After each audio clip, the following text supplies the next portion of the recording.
In this lesson, we're going to take a little break from the creation of our project and talk about some of the things that can go wrong when you're working on a project and how to troubleshoot those issues. Okay, so sometimes when you're working on a project in After Effects, a file that you're referencing over here in your project panel may become moved or deleted in the folder structure of your computer, causing it to give you a broken link. So I'm going to go ahead and bring over this window that has all of our footage files out of the project files folder. And I'm just going to grab this stainedglass.ai file and move and drag that into this folder I've created called Other Files. So that moves from this location, and I don't see it in that original location anymore. And I'm just going to move this over here. And sometimes it can take After Effects a moment to recognize that the file has been moved. But if I come over here and I try to click on this file in my project panel, it gives me this warning that it can't find that file anymore. So I say OK.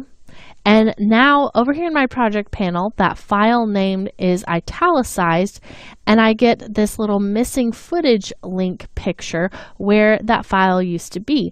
Now, if I go ahead and double click this other composition where we also have that file, we see that we have the missing piece of footage there as well.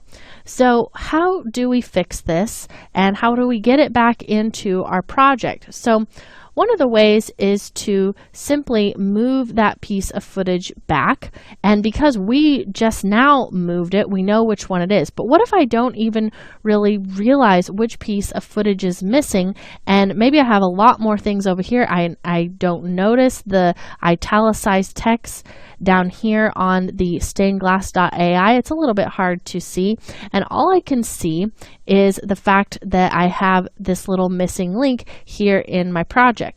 Well, I can go to the place that that file is being stored, or that layer is being stored here in my project. So I know that it's part of the banner, and I can go ahead and double click that banner and go inside of that banner, and there it is. There's that missing piece of footage. So what I can do is right click this piece of footage to get a context menu and come up here and say reveal layer source in project.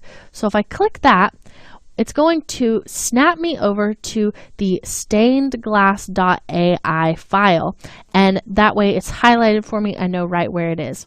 There's also another way that I can find missing files. Perhaps I have more than one missing file. I can use the search function of this project panel as well. So if I come up here and just type in the word missing, it's actually going to go ahead and bring up those missing files, and if I had more, all of those would be in a column right there in the project panel. So that's very helpful, just knowing that if a file is missing, you can type that in and it's going to find that for you.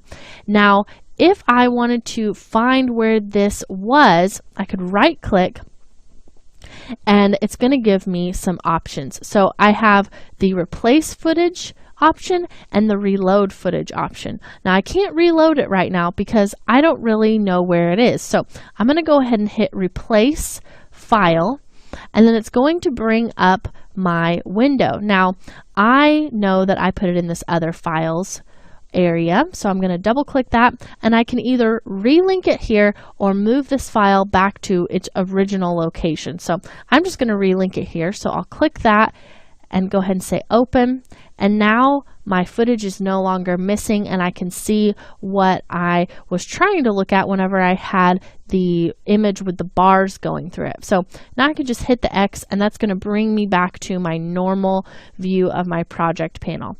Now what if I want to actually go in and change one of the files in its original source file?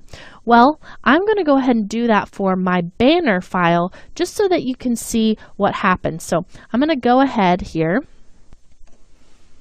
and we will open up the banner file, the original Illustrator file in Illustrator. So I'll go ahead and do that now. And what I want to do is make a little change to these side flaps here on the banner. So I'm going to go ahead and open up a new file that I've created that has just a little bit of some built-in shading in the form of hatching to that flap. So I'll go ahead and select this whole thing, and this part you don't need to do if you don't want to. I just want to show you what happens when you change this file. So now I'll go back here and delete the old flap, and we'll put the new one in place. And I just want to go ahead and bring up my layers panel really quickly just so I can get this layer looking the way that I want it to.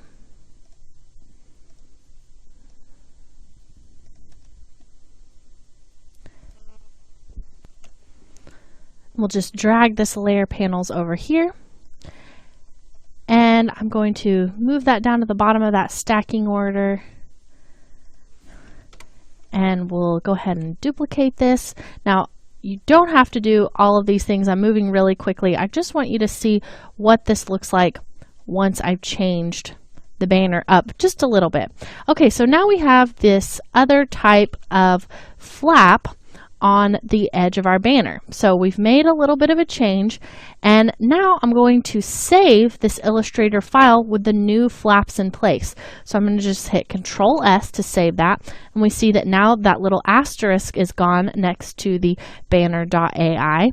And I'll go ahead and minimize that now, but I still have my same banner here in After Effects.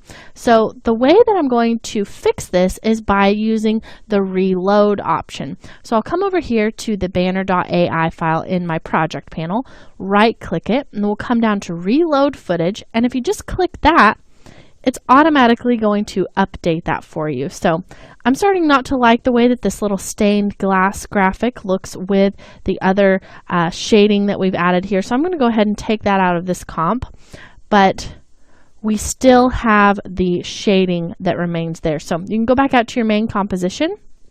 You just see how that's interacting a little bit differently now, and we have reloaded this footage to make it look this way.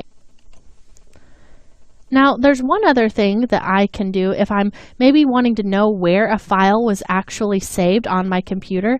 I can always go to that file, right-click the file, and then we can come over here to Reveal and Explore, and if I click that, it's going to pop me open a window where it will automatically highlight that file in its location.